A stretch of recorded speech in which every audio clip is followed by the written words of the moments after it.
So you'll probably have to click OK for the recording, and it won't show your name, but I'll use it for everyone who isn't able to join us tonight. We'll be able to hear this later.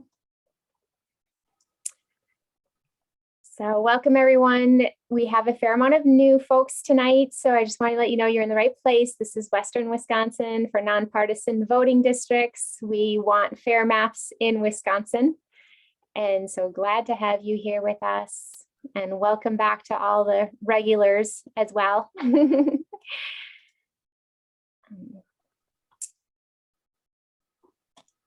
So I'm going to go ahead and dive right in because we have a lot to cover tonight. So I'll give a little intro, a little update about where we're at. You'll hear from team leads about what's happening. Guest speaker tonight is Dr. Ryan Weichelt, who's a geographer who specializes in communities of interest for litigation.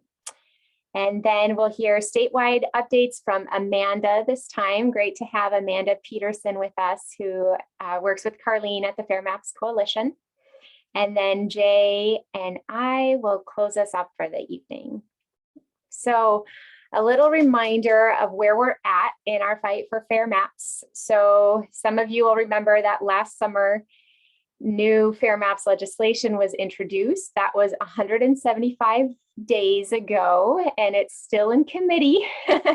So some folks may have forgotten about it, but we have not. So we'll talk about what we're doing about that a little bit later.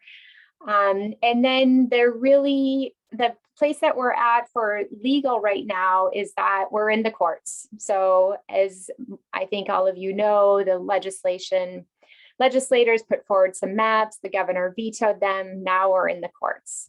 And so we're going to elaborate a little bit more about that tonight, because that's really where there's going to be a lot of news between now and March. So we have two courts that we're working with. One's the federal court, the other one's the state Supreme Court. In the federal court, there are two cases that were put forth. They've been combined actually, and they're basically a Voting Rights Act case to be heard by the federal court, and that it's basically on hold until they see what the Wisconsin Supreme Court does. And so there will be no news on that until January, and then we'll hear more news on that. So the case that's active, that's live right now, is the case that's in the state Supreme Court. It was filed by Will, which is a conservative law firm.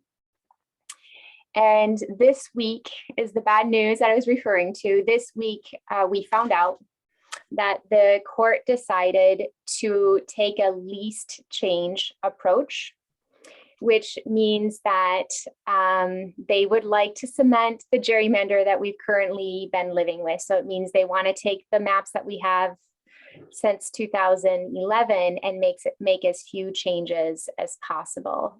And so this is not in our Constitution. It's not a traditional redistricting criteria. So it's really a departure from what we would expect and what would be the norm for for courts regarding redistricting. So it's a real blow to the efforts that we've been taking. The second decision that's really important that came out is that they will not consider partisan fairness, which is really an abdication of their role as an arbiter between parties. So the legislators, are on one side, they're saying we want this kind of map, and the governor is on the other side saying we want this other kind of map. And it's really the court's role to decide what is fair between those parties. And by saying that they won't consider partisan fairness, they really just said we're abdicating our role. So this is really, really bad news. I know some of us have shed tears over this. It's a real setback for us. And so we're going to talk tonight about what we can do and what this means for us, but I just feel like we can all just maybe take a deep breath together and just acknowledge that we won't always have good news. And that when people have power, they don't want to give up power. And so that's why we're here. But if you want, you can just take a deep breath in, all of us together, and a deep breath out. And we're going to think about what's next.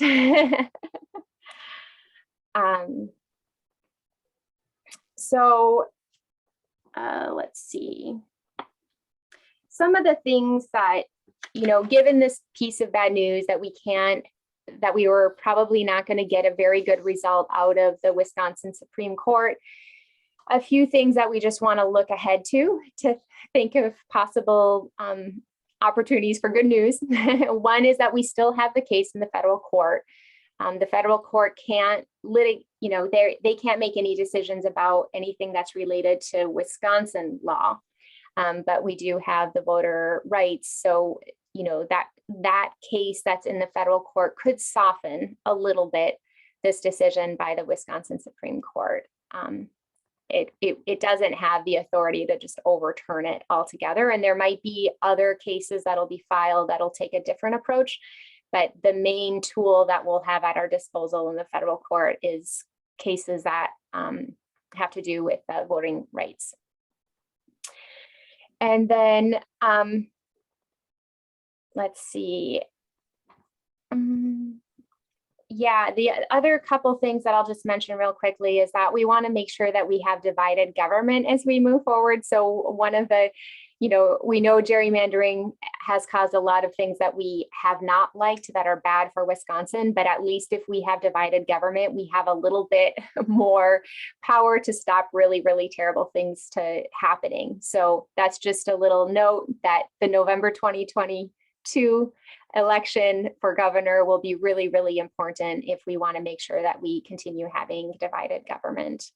And then another election that we'll want to keep our eyes open towards is the Supreme Court justice. So in 2023, Justice Patience Rogensack will probably step down, and we'll have an opportunity to vote for a different Supreme Court justice. So all of this to say, you maybe have noticed the dates are in the future that I'm mentioning.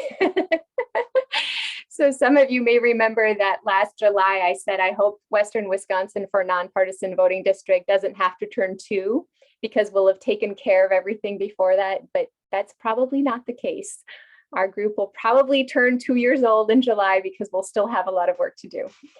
So it's a setback, but it's all is not lost, and we'll continue to fight for fair maps in Wisconsin because we all know it's so important.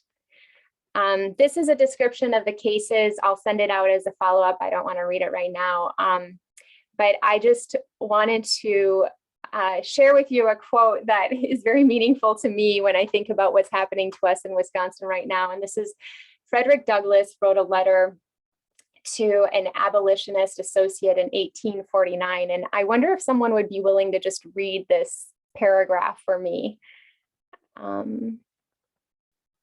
Anyone willing to come off mute? Like Anne, would you be willing to come off mute and read this paragraph for me? Sure. Find out just what people will submit to, and you have found the exact amount of injustice and wrong which will be imposed upon them.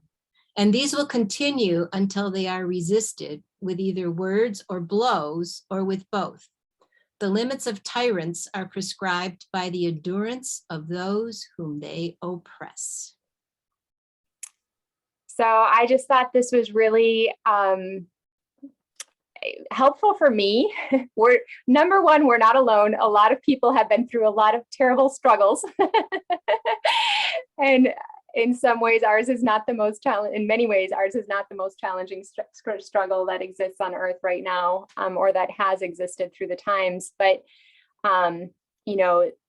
the endurance of those whom they oppose. So the limits of tyrants are prescribed by the endurance of those who they oppose. So we're not going to get our way short term here, but if we have the endurance to keep going, in the end, we can overcome what's happening. So if that's any solace to you, it is to me. All right, so quick update of where we've been. In the last few months, we've done a lot of things. I'm just going to go through them really quickly. We've had Map Hour last call. WeMap has had, WeMap is Wisconsin Map Assessment Project. It had reports, a video, memos to legislators. We've transferred COI community of interest maps from the PMC portal to the legislators portal. The writing team has put out a lot of letters that have been published in a lot of local newspapers. We had lobby day meetings with our legislators, hearing in Madison. The video and social media team has been really active, Burma Shave signs. So we've really done a lot. So big round of applause for everyone for all of their really great work in keeping this fight going strong. And so just to look ahead a little bit about what we're going to be doing, we still want to pressure legislators about the Fair Maps legislation that's sitting in committee. So we're going to be developing a new approach to reaching out to legislators. You're going to hear about that soon. There's a fun video idea that we're going to launch with talking about legislators. And we're going to work on presentations to local chambers of commerce, which in the future can lead to talking to business people and people who are giving funds to the legislators that we're trying to influence. So that's kind of a step one. In the courts, you'll hear from Don Leek in a little bit. WeMap is keeping up with legal developments and acting whenever possible. And then two teams that are impacting both the legislators and the courts, our writing team and social media team. So I encouraged you to think about how you might like to become involved in these efforts, and we'll talk about them more throughout this meeting. And then if not now, early January, everyone will have an opportunity to see how they'd like to get involved again. And never forget to talk to your friends about Fair Maps. So we need as many people as possible to know about Fair Maps and to join us. So think about who you'd like to talk to about Fair Maps. And now I'm going to pass it over to Anne. Okay, thanks, Janelle. So legislative team, as usual, our goals are pretty much the same, although I did change the first one. We're going to ask them or hope that they will support the best map, whatever that is going to turn out to be after yesterday's decision. But something that we will continue to work on. We still want the public hearing on Fair Maps legislation. We want them to co-sponsor the Fair Maps legislation. But next slide, Janelle. They are not listening to us. So in spite of many letters, emails, phone calls, postcards, we are getting no valuable feedback from our area legislators. We've decided that maybe a different approach is needed. So a new plan might be, instead of sort of talking at them about all the reasons why they need to support Fair Maps and a fair redistricting process, maybe we need to start thinking about how we can build relationships with our legislators first. I think that we're seen as the enemy in most cases. Can we build a more positive relationship? Where can we find alignment with our legislators? What do we agree on? And what's their friction? What are the issues that keep them from listening to us? And can we find some common ground on the Fair Maps bill? If they don't like what's written right now, perhaps we can start to talk to them about what might be possible and trying to find a bill or wording that might be agreeable to everyone concerned. So if anyone out there wants to help sort of with a new approach, a new friendlier relationship building approach, and understanding the reluctance of our legislators to listen to us and how we can deal with that, that's where I'm interested in having the legislative team go and would appreciate anybody's help. I think that's my report. Thanks. Pass it over to Don. Okay. We're sharing the same computer here, but the power team. yes, well, lots of things have happened, as Janelle said, But the WeMap group has been focusing primarily on putting together a final report on SB 621. We wanted to sort of analyze it in depth. Maybe that would be useful in the future. And we also worked on making changes to the PMC map, inserting 9 majority minority districts, and reducing the number of municipal splits down to less than what SB 621 I was really excited about maybe being able to present that map to the court, but of course they threw us a big curveball. And now with the lease change, we are not giving up. And Debbie Patel has really helped us connect with the lawyers, Doug Pullen in particular. He's encouraged us to file an amicus brief. We're going to go ahead and do that. We're working on a lease change map. I know that sounds like we're capitulating to what the Supreme Court wants, and yes, we are. But we're gonna do it right and say, well, we're not going to just stick with lease changes. We're going to try to put those traditional principles of map making into our map and submit that with the brief. This is a picture of our Senate map that we just did this week. You could, on the left is the Act 43 map, the one that's currently in play. It's a Senate map. And the one on the right is our version with lease change. And I can guarantee you that it is not changed much. And I would ask you to try to find out the changes. You can see it doesn't change that much population wise, but we're going to go in there and do some other things with that map, break it up into assembly districts. And we got a big project with this amicus brief. Debbie and Cheryl Moranto is going to carry the water for us mostly on that. But a few of us will do the mapping part. I'm encouraged. We don't expect that the Supreme Court will adopt the map, but we want to have it out there to show what could be done in case an inferior map is adopted. That's it. Thank you. Thank you. And now we'll pass it over to Jay.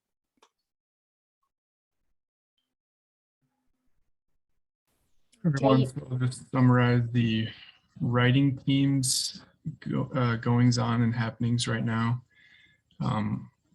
Latest big article we just put out is by Maureen Ash, and it's regarding the maps going to the courts, not including the latest update. But as you can see from the picture here, that also made it into the publication on the bottom. And we even got a nice little cartoon that she commissioned for it. And as far as I know, that's been published in at least several publications so far. So yes, Maureen has been a champion for the writing team.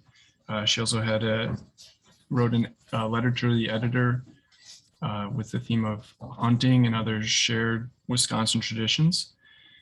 And another LTE that we got out recently was distributed by the Fair Maps Coalition writing team, which we're glad was formed. And so thanks, Amanda, for sending us letters to distribute now. It's really going well. And if you see any of our articles published, try to let us know by sending a picture of the article like this to either my email or Janelle. And we'll be keeping track of all the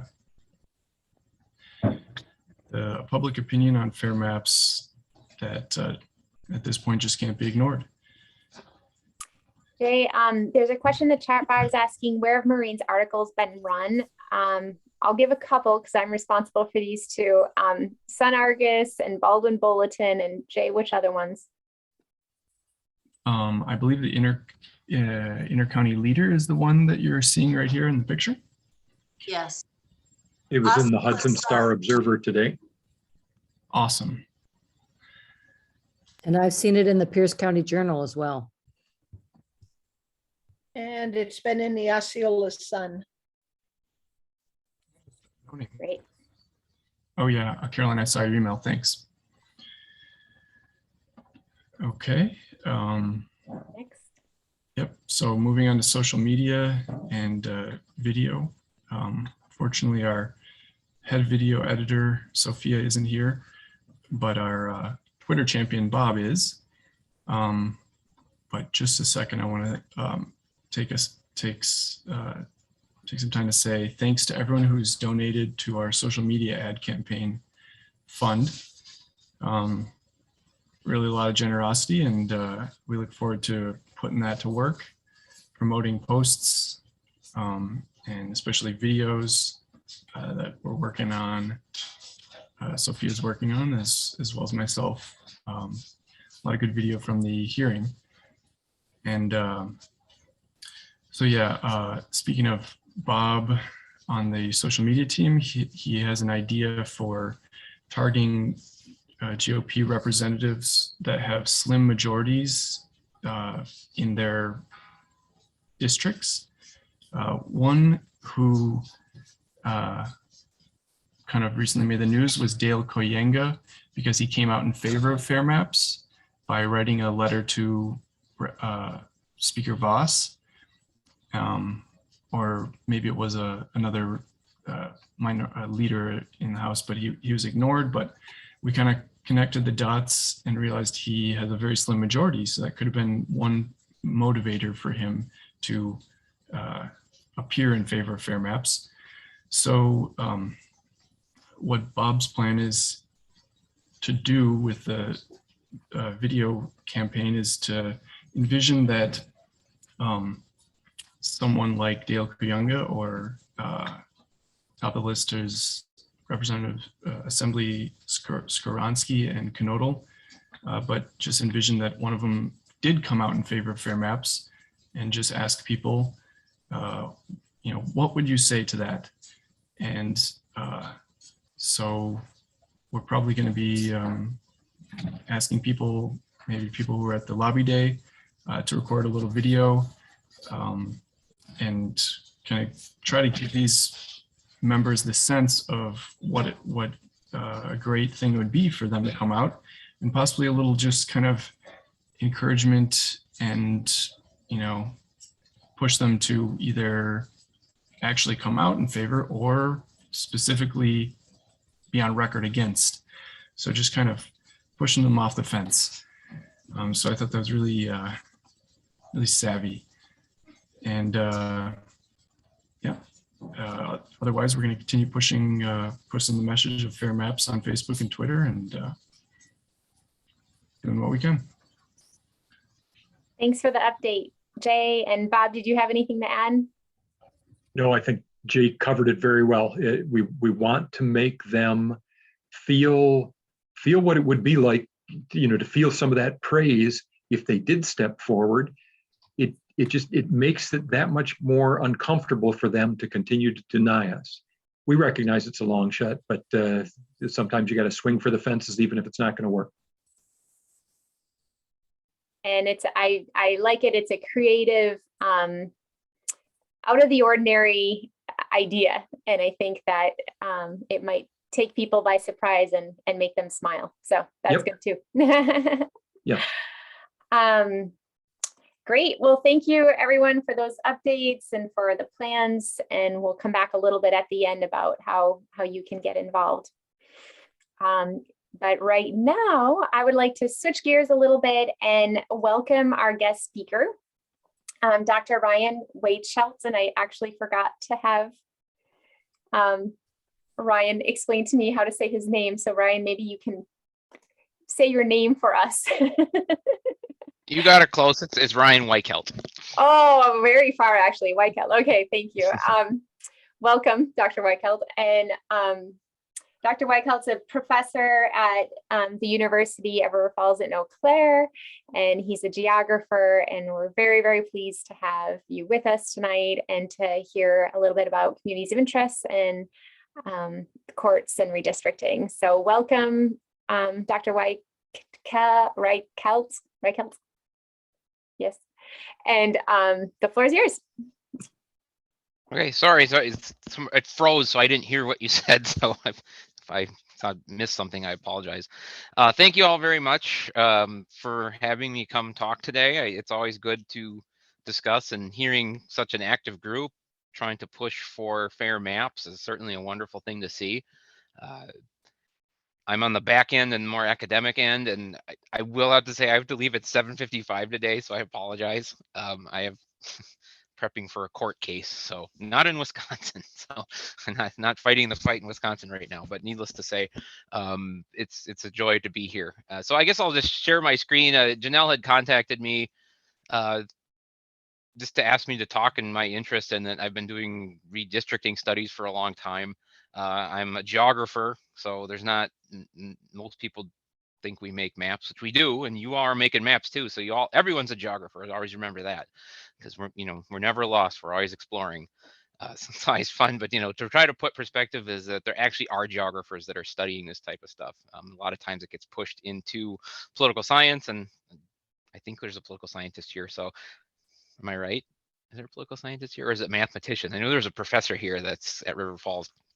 But anyway, so I just want to, Janelle asked me to just put a little perspective in terms of what I do, and then I'll spend a teeny bit of time talking about communities of interest, because I think that's an important part that geography can play in doing redistricting studies. I already heard you mention it already. And so, you're all ahead of the game to begin with. And so I might be telling you stuff you already know, but at least you get a little sense of that there are allies out there, and geographers are wonderful people, and we love talking about places. So I guess I have a little PowerPoint. Is that okay? I'll share my screen if I can get it to work. I always have problems trying to share my screen. Too many windows open. I think that's the problem. Let me do this. All right. There we go. There it is. Do you see a PowerPoint slide? Perfect. Yep. All right. Okay. So again, so I'm at the University of Wisconsin-Eau Claire in the geography department, and I'll just kind of quickly, I want to give a quick background on what we do in geography that's different than political scientists, because I think the unfortunate reality in Wisconsin, I grew up in Wisconsin, I'm from Marshfield, Wisconsin, ended up coming back to Wisconsin, very happy, but our state isn't very good at geography education. Minnesota is way ahead of us. So we always have to educate people what we do is geography. So what I'm talking about here when we think about how we can study elections, redistricting, because they're connected, is comparing and contrasting what was going on between geography and political science. And again, I don't want to spend a lot of time on this, but it's interesting when we think about, most people think of redistricting, they always move towards political science or lawyers. And political science provides a great background, no doubt about that. You need your lawyers. Trust me, you need your lawyers. They have the law behind them. But one way that geographers are different than political scientists is that political scientists are usually concerned about looking at things like surveys. That doesn't mean I don't think surveys are important, but if you kind of look at this idea and how we can study elections, this idea that we can survey people and give them responses to understand how they're voting is certainly an important part. But arguments have said that, this is sort of based on this trilogy idea of what's the most stable. And so we can think about party identification. If I went out and surveyed and asked you if Republican or Democrat, it's not very often that people are flipping parties a lot. Okay, it's a pretty stable concept. It's a little more chaotic when you're younger because you kind of follow what your parents did and then you do your own thing, et cetera, et cetera, et cetera. Excuse me. So that's one way of thinking about the most stable surveys. Another one is issues, and those come and go, obviously. So that's kind of in the middle. And then this last one, candidate image, is really a difficult one to sort of hammer down, but weirdly has become more popular in the last few years in its own weird sense. So that's just a little quickly about what political science is going to focus on that. Now, what do geographers do? And then I'll get into this with communities of interest because it's so important. They call this our group ecological tradition. Academics have to come up with fancy names for basically saying we look at data and map it, right? That's basically what this is asking. So we kind of really emphasis on looking at election results, and we sort of wait and sort of focus on these ideas to try to understand why people are acting in the political sense that they're acting, right? You know, why you're Democrat, why you're Republican, why you're voting for particular groups. We know that most people that live together tend to vote similarly. And so understanding election patterns becomes an important part of understanding how districts are created, because these politicians understand that as well. And they're looking at places and they're really kind of getting into the maps and sort of drawing those things. And the sad part of this is a commentary on my part is that this partisan stuff has taken over everything on a whole nother level. And I think we all understand that. And unfortunately, when it comes to redistricting, it's really kind of taken off in the last, specifically the last redistricting cycle, and we're seeing what's happening right now. But this is what geographers do. We get data, we analyze it, we look at the patterns to make understanding associated about it. All right, so that's sort of the boring, what the heck geographer is. The political geographer, electoral geographer is a little bit different than that. But I think, again, it is an interdisciplinary aspect, and that we have to sort of bring everything together. And that's why your groups look so fascinating, because there's so many different people that are bringing their interests and stuff together to really kind of trying to tackle an issue that, you know, is about the people and not so much about parties. And so it's a really, you know, heartwarming for me to see this group out here doing stuff like that, as others are sort of fighting the fight. But again, as geographers, I think we sort of misunderstand what we are. And people don't understand what we do in geography. Usually it's like, what's the capital? Sadly, I know them all, but, or the worst is geography. I love rocks, right? You hear that a lot for geologists. But it's kind of interesting in that sense. So what we do make maps, we understand what's going on. And so I'm just going to quickly go to this part. When we really, I think, you know, talking to this group versus my first year students, you all understand this, right? In terms of those main issues associated with redistricting, and we could say gerrymandering, right? And these are in no fancy order. You can put them in any order you want, but the biggest issues when we're looking at redistricting studies, and obviously you're making maps and talking about these, are really asking that question is, what's the power structure? Who are the people and why are they drawing those maps that they're doing, right? And what are the implications of creating such districts? That's an important study that any person that's a student should really be trying to think about. What is the impact attached to these things? We understand the equal population aspect. I mean, that's pretty common. That's one of the number one things when we do redistricting analysis, is making sure that that one person, one vote's adhered to, creating equal populations. That's a constitutional requirement just about everywhere. The other side of this is where it starts coming off the wheels a little bit. And specifically in Wisconsin, they're really coming off the wheels a little bit, especially the last round, and now moving forward, is looking at how compact districts are and are they contiguous. The contiguous means they have to be connected. That's not much of an issue in Wisconsin, but the compactness idea, I mean, when you do redistricting studies and you talk to lawyers, the scary thing about it is that there's 50 different states with 50 different ways of doing things. And so when we talk about compactness, what does that truly mean? I'm still trying to find out. There's these different measurements out there that we can do, and it doesn't seem to really matter too much in looking at some places in terms of how they do compactness. So I don't have a good answer of how that compactness gets answered. It's every state sort of looks through things, and this is why lawyers are important. Now, the reason I was kind of brought in to talk and thinking about this idea, and I already, again, heard you mention this before, is really coming from that communities of interest idea. And how do we define what that community interest is pretty fascinating, at least in my understanding of looking at redistricting studies, is there's a lot of different versions of what that means by community of interest. And what your group can really bring forth is bringing that local knowledge of the place around you, so that when these districts are drawn and you see that they're drawn, and you need to fight back a little bit to try to talk about, this is my community. Yes, is it based upon a municipality boundary? That's one of the simple things. Well, we know in Wisconsin that doesn't really matter too much. They're breaking districts up left and right. But, trying to think about what is it that makes your community. And it's easy again to say, this is the boundary of River Falls, right? Okay, well, we know what the city of River Falls is, but cities don't do that. You can think about, what are some other ideas about that community? Is it a school district that brings you together? Is there cultural constructs that sort of bring groups together? Now, the most obvious to look at by the court's definitions have been dealing with minority populations. That's a bit easier to sort of measure that. When we think about Section 2 of the Voting Rights Act, states that there has to be at least 50+1% of voting age population has to meet a minority group, right? To create a district to allow them better access to electing candidates of their choice. That's a bit easier to sort of distinguish in certain areas. If we get in the southern part of Wisconsin, around the Milwaukee area, we can certainly identify where those minority populations are. But then the question has to be, that's an easy one, but what about places that don't have that? And I think that's something that your group can really bring forth when you talk to your legislators and try to get in their ear to the best of your ability to define, you drew this district, you broke us up, you broke this area up, what are you doing? And when you come get to the courts are going to have different mindsets associated with trying to understand that community of interest.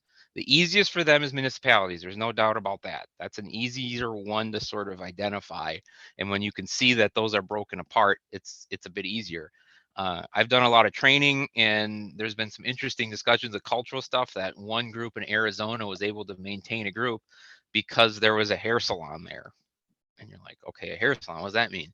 But it became sort of this cultural mentality for this local place that people would go down to this hair salon, they'd be doing their shopping, and it created this general community of, in this place, it was Hispanics and whites, right, that lived together. And it was a city district, so it wasn't like a congressional district. But needless to say, that argument was made forward because they made the argument that was an important aspect of bringing that stuff together.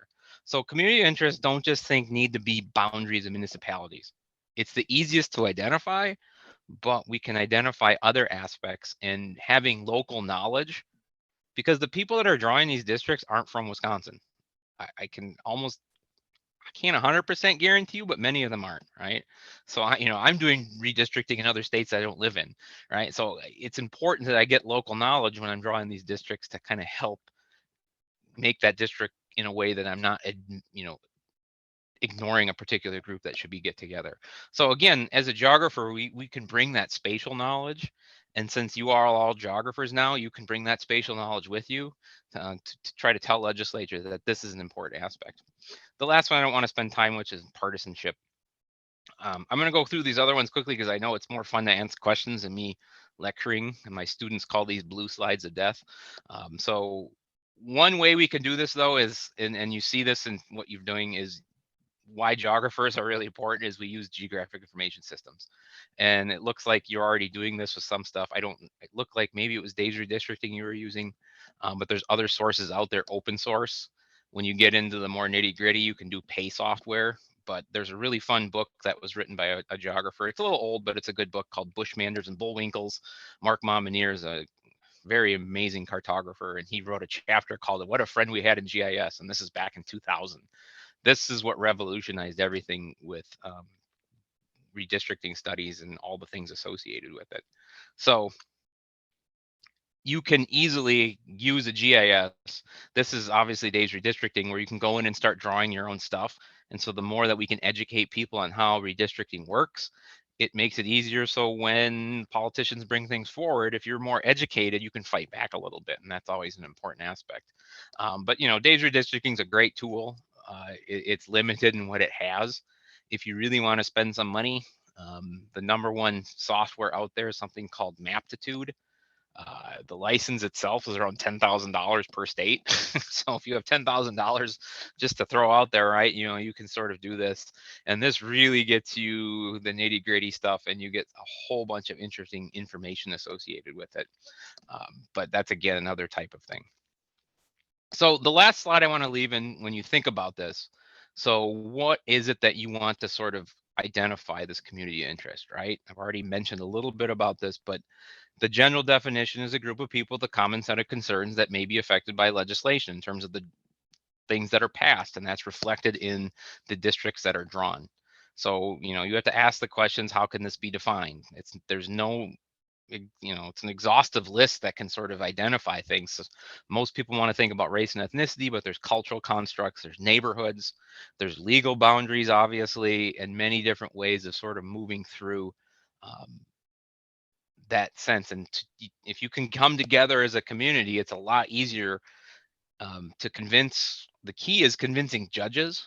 It's not so much the lawyers and the politicians, because it's going to end up in the courts. And if you can convince judges, who you have to realize don't usually know much about the law, they're convinced by the lawyers, you can really make a stronger case by coming together as a cohesive group to mention what you think these communities are and how they are reflected. And the drawing of those lines are going to disrupt that community and have a detrimental effect on you. So that's an important aspect of thinking something through that. But the issue is it's very fluid and every state has a different meaning attached to it. So I think with that said, I would leave the last few minutes up for questions. I could lecture all day because that's all I do, but I think your questions and your comments I'd like to hear more so than listening to me blabber on with blue slides of death. So I'll leave it up to questions or comments or anything. I'd like to hear anything. So I'm going to stop sharing. Thank you, Ryan. And we're a pretty small group, so if people just want to take themselves off mute and ask, or raise your hand and we can call on you, whatever you prefer.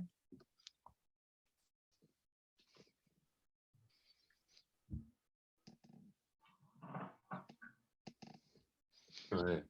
Yeah. Can you hear me now? Yep. Just a couple of questions for Ryan.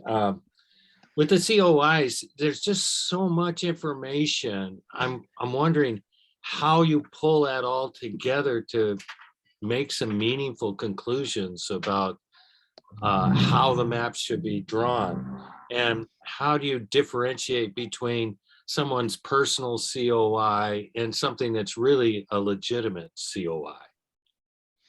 I mean, that's one of the hardest questions that's out there, is when you identify. I mean, it usually starts out, and the process starts out at looking at municipalities. And that's usually the easiest way to sort of identify things. But when you really know, any of us know that people don't just live, communities just don't live in municipalities, right? They cross boundaries. And so this is where digging into that census data can help, one, get you understand where people are. And two, we can then start bringing in some of this other knowledge to try to bring things together versus just your own personal aspect, but asking other people in those areas to, sit down and think about what is that community. I think California has done a really good job with the redistricting, allowing people to draw districts on their own, bringing those maps together, and then sort of see what that definition is. Your group is a great example of, you're creating these maps, trying to create this idea of communities, and bringing that local knowledge in to try to really come and define that. And it's difficult because each one of you have a different mindset behind it. But I think understanding the local area and understanding the geography, and you can back it up with a little bit of data, can help you move forward a little bit more. I know in my redistricting study, if I didn't have the local people supporting me when I'm doing my district, I don't know what I do, because there's places I've never been. They know where the neighborhoods are, right? They know where places are that should be included in those districts. Sometimes you win, sometimes you lose. It's another thing too. So I hope that answered your question. Yeah, that's helpful.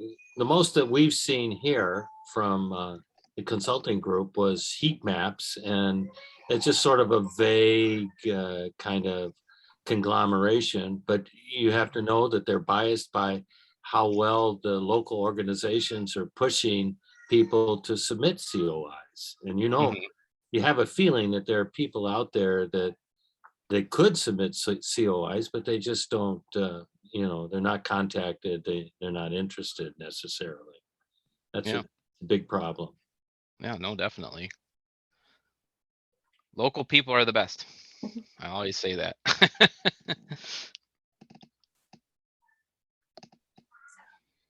Any other questions? Yeah. Yeah, I was gonna say, I don't know if there's another one, but on our Wisconsin Supreme Court, we have one judge, Hagedorn, that maybe is interested in communities of interest. At least it seems that it's on his mind. even though he voted for this least change approach. How have you seen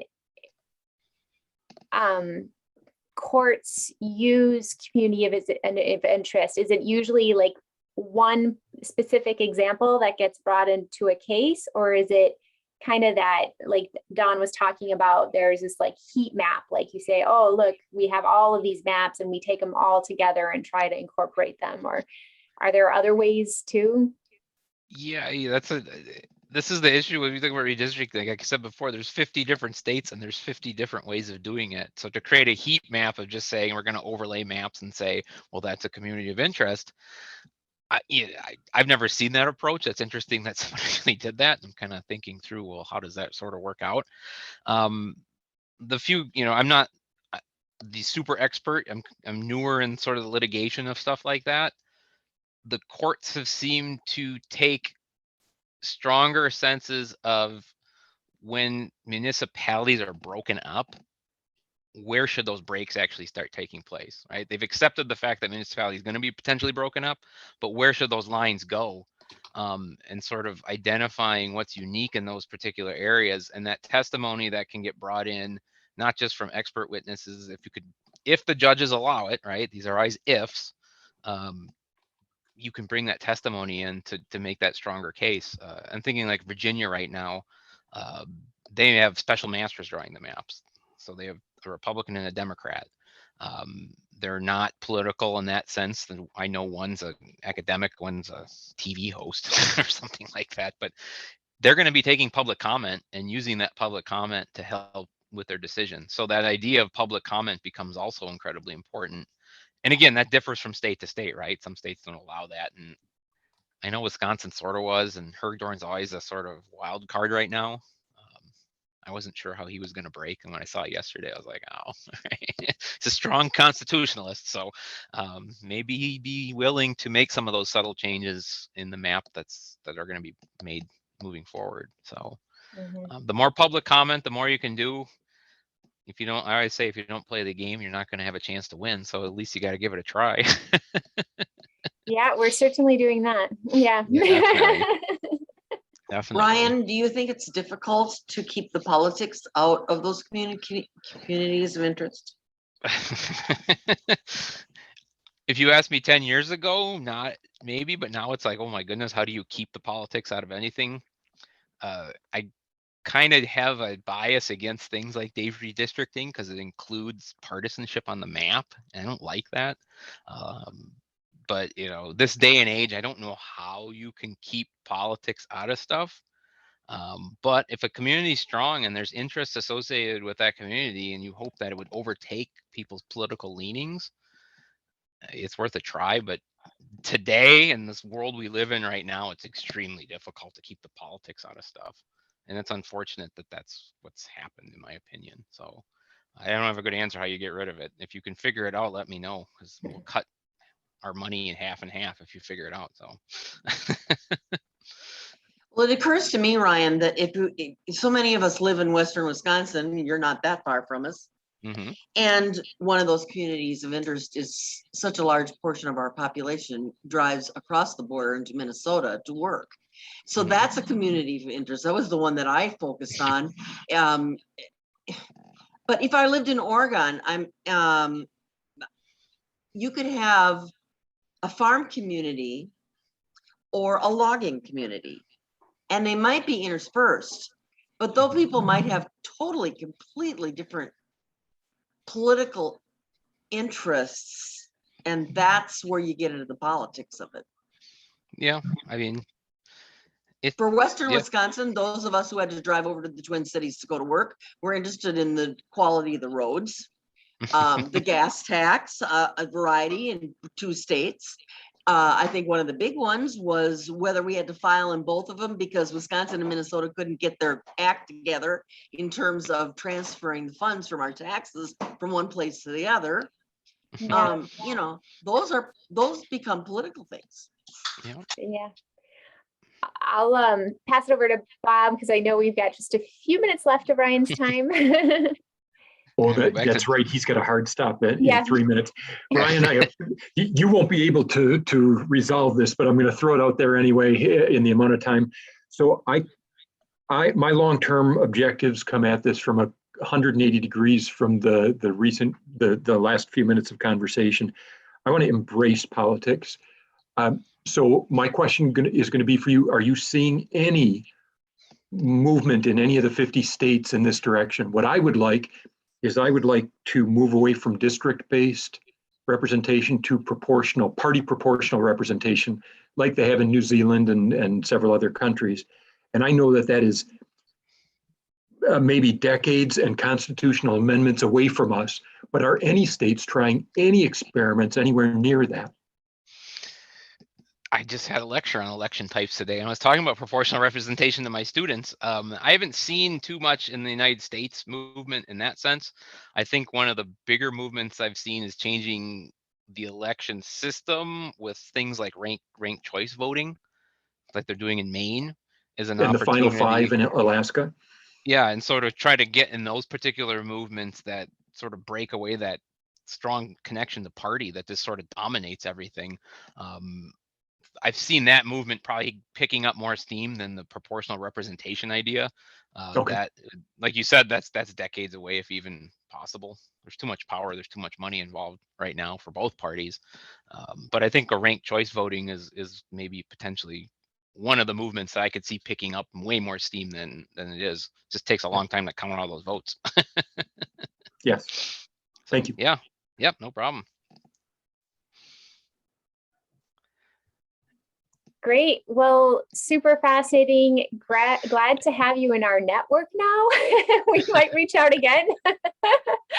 No problem. So thank you so much for being here with us tonight. Really, really interesting and glad to see how geographers are participating in this effort as well. So thank you very much, and a big round of applause, and good luck with your next meeting. Right. Yeah. No, thank you for inviting me. It's always fun to talk. I'm sorry it was going so fast. It's just been a crazy day. It's going to be a crazy day tomorrow. So I appreciate the opportunity to talk with, and good luck. Thank you for doing what you're doing. It's a great thing to see. So thank you. All Thanks right. a lot for your Thank you. time. Bye-bye. All right. Bye. All right. Awesome. So switching gears again, I'm going to pass it over to Amanda to give us some statewide updates. Hey, everyone. So I'm Amanda Peterson. For those of you who may not know me, I'm an organizer with the Fair Maps Coalition. I work with Carlene Beshen. And if you had attended the meeting last night, the monthly team leaders meeting, you may have seen some of these slides already. But if you didn't, I just borrowed a few from that presentation to bring to you guys for this update. So in light of the recent state Supreme Court decision, we still have statewide actions that we are asking people to participate in. This one may apply to you guys less, this uphold the veto on the slide here. There's a link here, and I assume Janelle probably shares these slides with you guys after. Okay, she's nodding. Good. So if you want to follow that link, you can, but most of you guys in Western Wisconsin have Republican legislators, so this probably doesn't apply to you, but this is what we're doing in the rest of the state. So we'll leave it in there in case you have friends in other areas of the state. We're encouraging people to do this. It's a quick and easy way. You just click on it and it automatically sends letters. You just put in your address and stuff and it'll take care of it for you. It's nice. Next slide, please. We are also pushing for the passage of the Freedom to Vote Act. And this has to do with prohibiting partisan gerrymandering at the federal level. There's a link here with a little more information. That's something that one more thing we can work towards. There's a lot of kind of small actions that we're doing. So, but you guys will get that in the slides too. Next slide. I'll just to add to that one, Amanda, I'll say this is super important because it could take care of congressional gerrymandering. So it wouldn't help us on the state level with our assembly and our Senate districts, but it could solve that congressional problem. And if we had a committee solving that congressional problem in Wisconsin, it may be easier to say, well, now they could solve these other local problems too. So anyway, I 100% behind this, Amanda. Encourage us all. Yes, to do it. Good distinction. Thank you for adding that. You're 100% right. And then the last slide is most that I'd put in here. Janelle mostly covered. If you want to go to the next slide real quick. A lot of what she mentioned earlier, the top half of the slide is all about the Supreme Court decision, but under that line, the horizontal line in the middle, we're looking ahead to maintaining divided government in 2022, and we're looking at electing a different Wisconsin Supreme Court justice in 2023, long-term things. And of course, we're doing all the usual.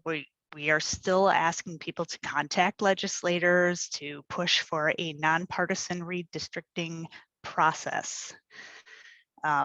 Because we don't want to be here again in 10 years. There's nothing stopping the legislature from passing a procedure to fix this problem on a more permanent basis. So continue talking to people, be that thorn in the side. I love that Frederick Douglass quote from the beginning about, how much we'll tolerate, and we're showing them that we're just not going to tolerate this anymore. If we have to be a thorn in their side and they get an email every single day from 100 people until they get the point, well, then that's what we need to do, and I have no doubt that a group like this could do that. And we have our statewide letter writing group, and that's based on this group, by the way. Your letter writing group was the inspiration for that. So thanks for that. And yeah, that's about it. Yay, thank you, Amanda. We're so grateful to be part of the coalition and really great to have your support. So thank you for those items. And switching gears again, I'm going to pass it over to Jay.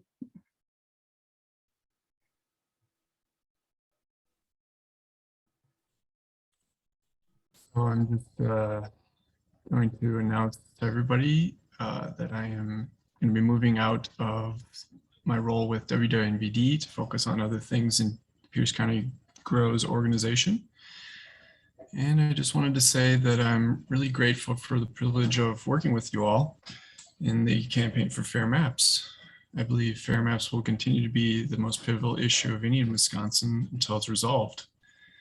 And so thanks for inspiring me to have great hope for the future of my home state. It's something that I almost gave up on by the end of the last decade.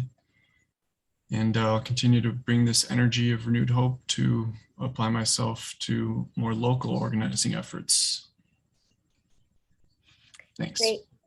Thank you, Jay. And I personally want to thank Jay for putting his energy and effort and diving in. Jay's been with us for 3 months and there's a lot to learn about gerrymandering and fair maps. So thank you for putting that effort in. It was really great to have Jay helping out with social media and the writing team.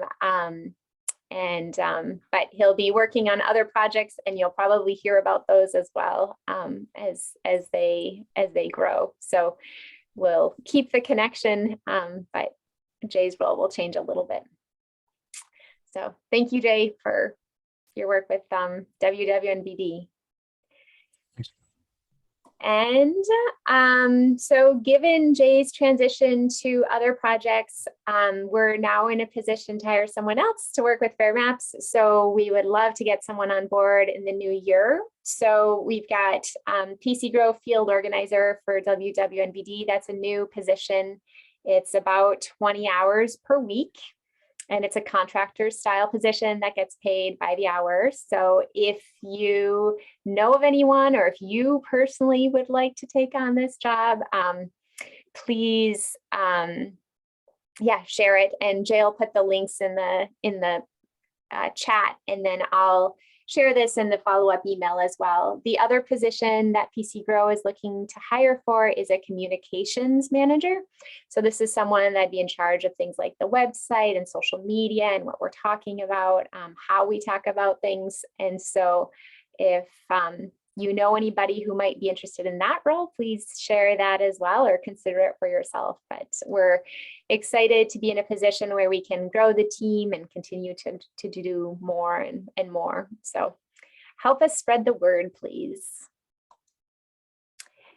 And I want to share just a couple other meetings that might be of interest to you that are coming up yet in December.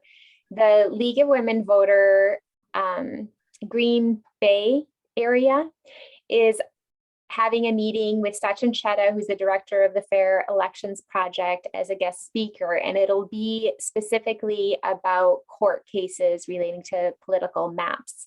So if you feel like you want to learn more, you want to dive deeper into what's happening in the courts and understand that more fully, I encourage you to join this meeting, and Jay can put the link in the chat for that too.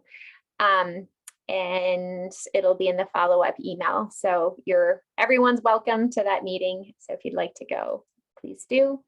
And then our organization, I like to call it sister organization, North Shore Fair Maps, has a meeting coming up on the 13th.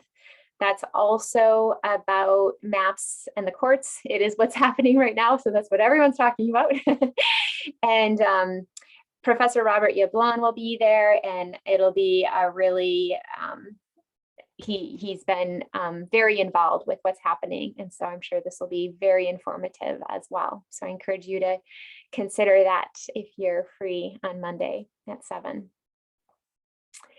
And then question for you, how would you like to be involved? So I know some of you folks I've known for a long time, some folks tonight I haven't had a chance to meet yet. So I'll be reaching out to everyone who's new and checking in with you to see if you'd like to set up a time to just chat, get to know you a little bit more and understand how you'd like to get involved. And for those who have been with our project for a while and want to get involved in a different way, would love to chat with you about that too. So if there's something in particular, a way that you've heard tonight where you want to get involved, feel free to put it in the chat or email me. And otherwise I'll be reaching out, or others that you heard from tonight may also be reaching out. And don't forget to talk to friends. So I suggest you think of 2 friends that you will see in the next month and talk to them about fair maps. I don't know about you, but I always make cookies around this time of year with people and bring them to them. So perfect opportunity to talk with people about fair maps. So don't forget. And then I just want to say we've had a really intense year. It's been so fantastic working with all of you. The professor from Eau Claire was right that we have a really diverse group of people, and it's a real pleasure to get to hear everyone's ideas and perspectives. And I feel like we're stronger together, even though I know that we all know of that as a political campaign slogan, but it's a true fact. We are stronger together. So anyway, I wish you all very happy holidays. I hope you all rest and recharge and get ready for what we have in store next year. Our next meeting is on January 6th. So just as you're done being full from the holidays and ready to dive back into your regular life, we will be there for you.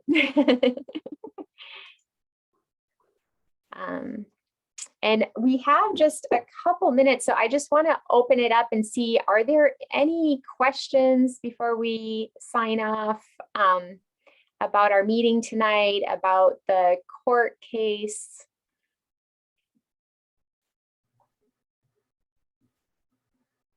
Anything on anyone's mind that they would like to share? Hey, Janelle? Yeah.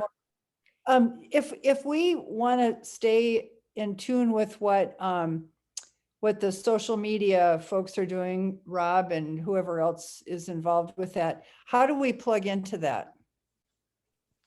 Great. You mean to follow them on social media or to Yeah, like help? To amplify. Perfect. Yeah. So I can put this in the follow-up, and maybe Jay and Bob, you can drop it in the in the chat too. On Twitter, we're the Elbridge Project. So if you're on Twitter, just follow the Elbridge Project and you'll be thoroughly entertained. Lots of great posts.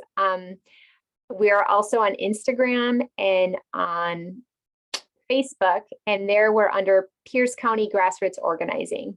It's Pierce County GRO. And so if you follow all of that, and if you're, you know, those of you who do a lot of social media, you probably know there's a hierarchy of what you can do to help amplify things. The best thing you can do is to comment. So to write a response, that's what the algorithm sees as the most engagement. If you want to like something or heart something, or you know, use those little images, you can do that too, those reactions. But don't like it, because that's the one that gets the least power. Do anything else. Love it, hate it.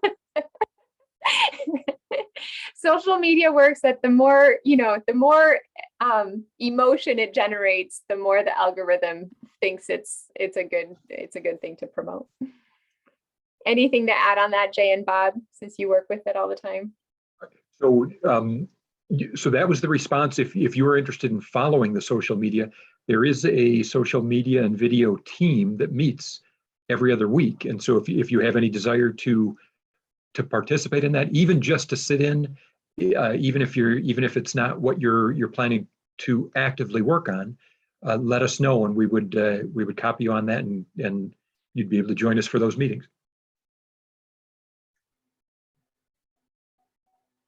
Thank you. Great. Any other questions, comments before we sign off here? We got an extra 5 minutes from Ryan. Yeah, I have a question.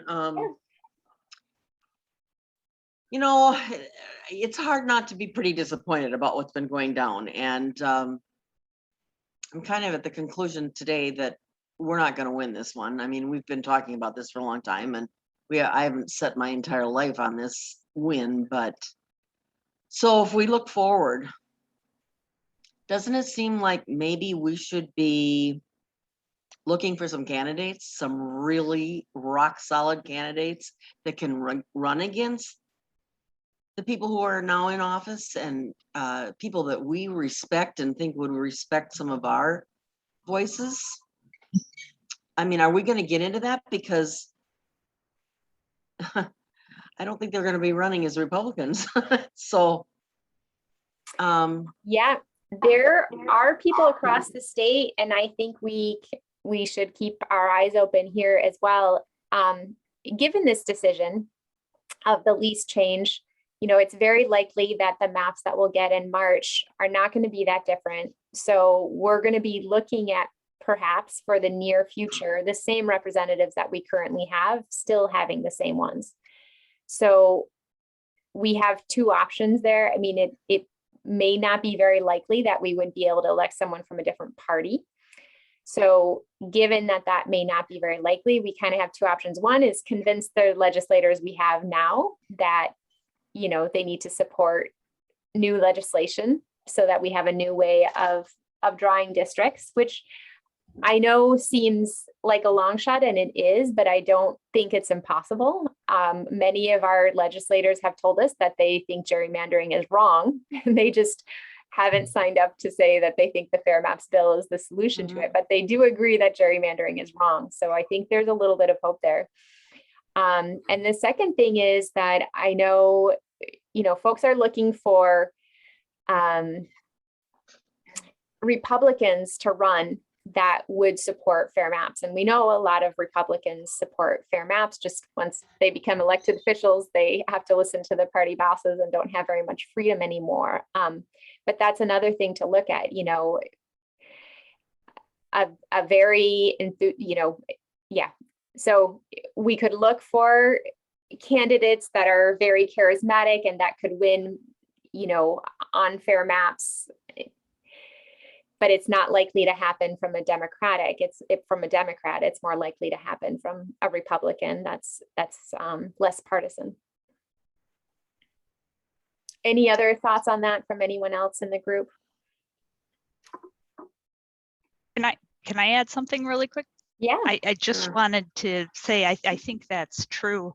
I mean, I'm not from Western Wisconsin, so keep that in mind, but I think local candidates, people who are more trusted at the local level, like if you find a candidate that you like on a village board or a city council or a county board or something like that, that would support fair maps to run at the state level, that's the best, because then it's more, they have those grassroots connections already.